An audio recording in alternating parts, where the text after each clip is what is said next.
ბრიტანეთს გამოიყო გარკვეული კოლონიები, გამოაცხადეს დამოუკიდებლობა, ეს მიმდინარეობდა მშვიდობიანად არ იყო დაწყებული, დაიწყო თავდაპირველად ომით, როდესაც კოლონიები აჯანყდნენ დიდი ბრიტანეთის იმპერიის წინააღმდეგ, მე-18 საუკუნის ბოლოს.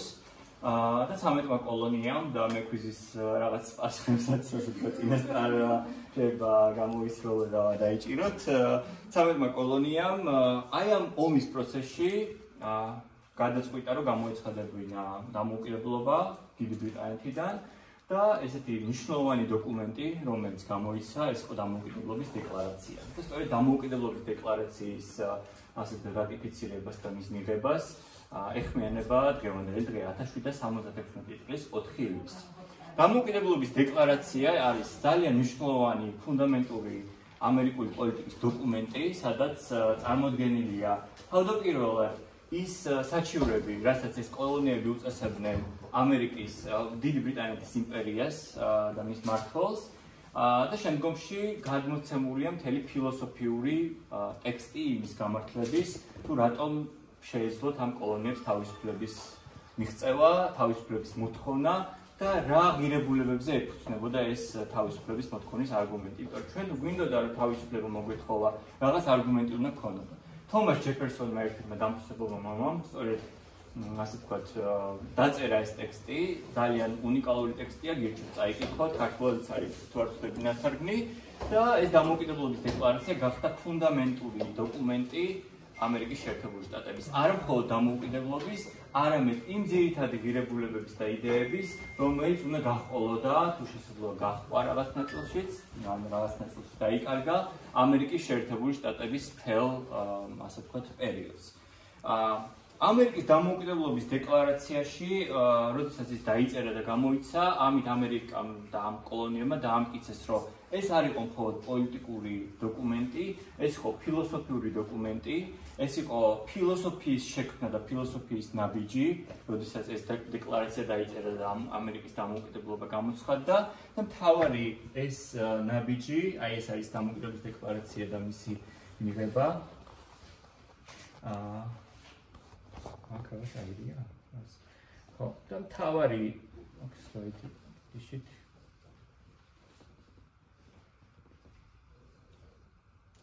აი ქმნიდა.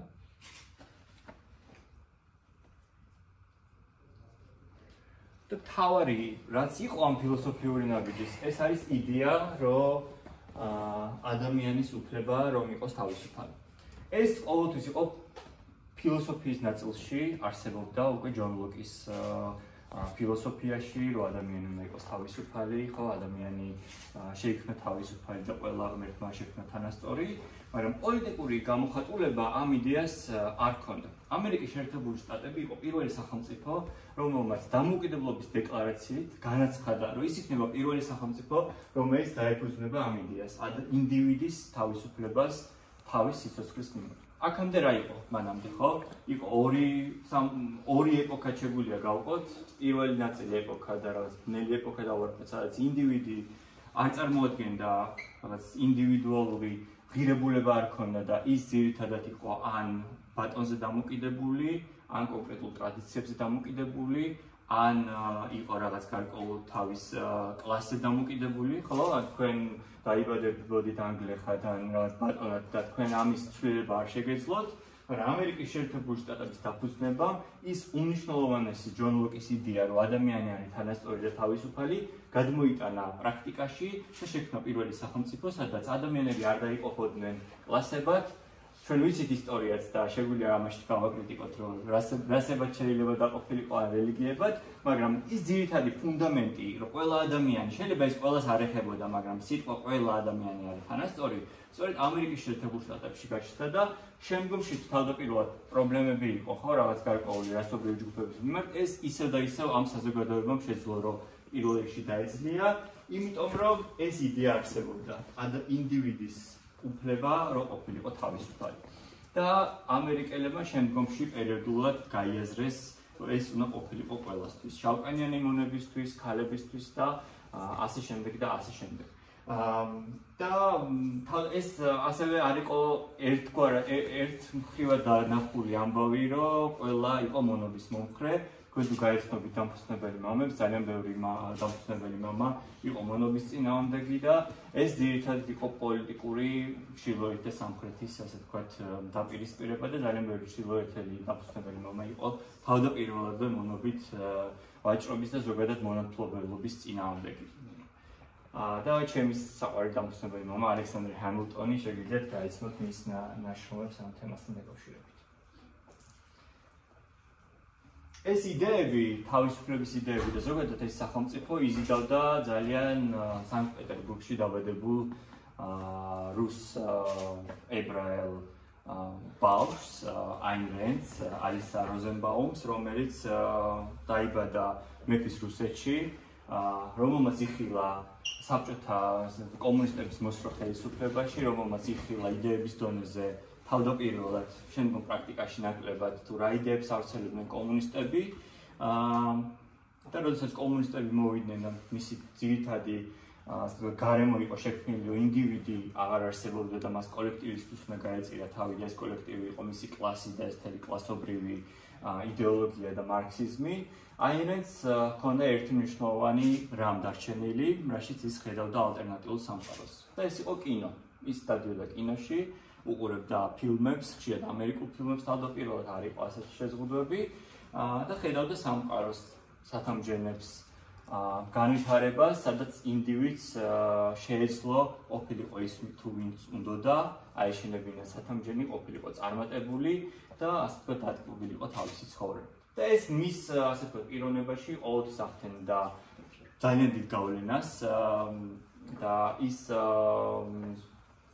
მოხიბლული იყო ამ იდეებით, რომ ადამიანი თავისუფალი უნდა ყოფილიყო და ასევე საკუთარი მიზანის გააჩნდა, რომ თავად ვერ იცხოვრებდა ისეთ გარემოში, სადაც ეს თავისუფლება არ იარსებებდა.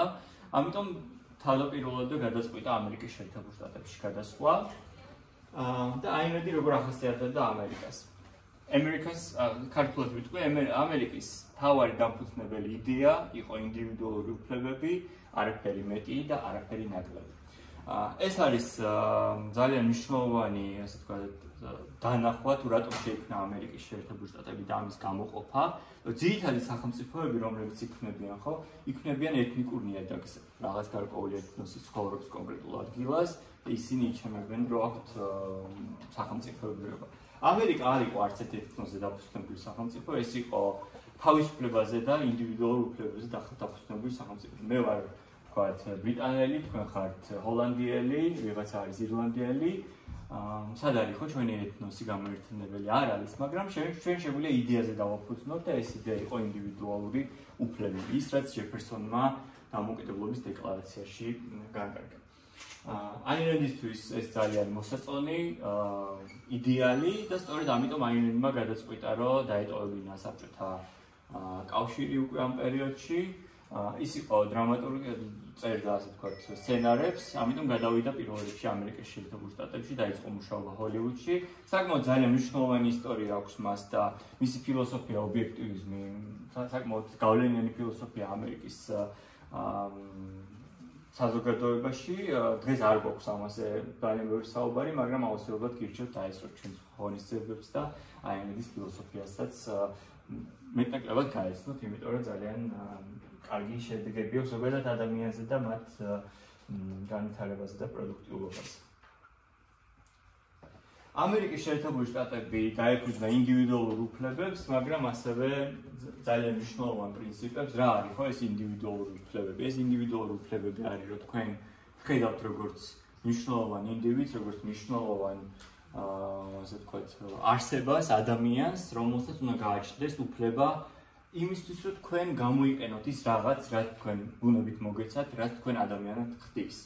და ეს რაღაც არის გონება. და მთელი ეს აინენის ფილოსოფია არის დაფუძნებული ამაზე, რაციონალურ გონებაზე, რომელიც არის ადამიანის გადარჩენის მთავარი წყარო და ცოდნის მთავარი წყარო.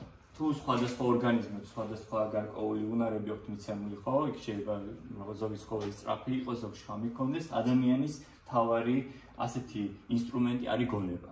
გონება არ მუშაობს მონურ მდგომარეობაში, გონება არ მუშაობს ძალადობრივ მდგომარეობაში, გონება სჭირდება თავისუფლება, გონება სჭირდება თქვენი უფლება, რომ დაუშვათ შეცდომა, თქვენი უფლება, რომ რასაც გონებით მიაღწევთ ის საზოგადოებაში გამოიყენოთ და საზოგადოებამდე მოიტანოთ და თუ თქვენ არ გაქვთ უფლებები საზოგადოებაში, თქვენ ეს გონება იჩაგრება. თქვენ შეიძლება მაინც გამოიყენოთ გონება და შიდა ვთქვათ, იცოდეთ რაღაც რა არის სწორი, რა არის არა სწორი, მაგრამ თუ ეს არ გამოიყენეთ, არანაირი აზრი არ აქვს გონების, ასე ვთქვათ, არსებობას, ხო? და მის სამი უფლება რომ იფიქრო პირველ რიგში, ესეც მნიშვნელოვანია და ტოტალიტარულ სამყაროში ესეც კი გაკონტროლებული იყო. მეორე რომ ისაუბრო, უფლება რომ ისაუბრო, რომ სიტყვისად გამოხატვის თავისუფლება, რაც არის ის, რომ თქვენ რასაც გონებით მიაღწევთ, ის საზოგადოებამდე მიიტანოთ და მესამე რომ უბრალოდ ასე ვთქვათ, ამაღლდეთ და წარმატებული ადამიანი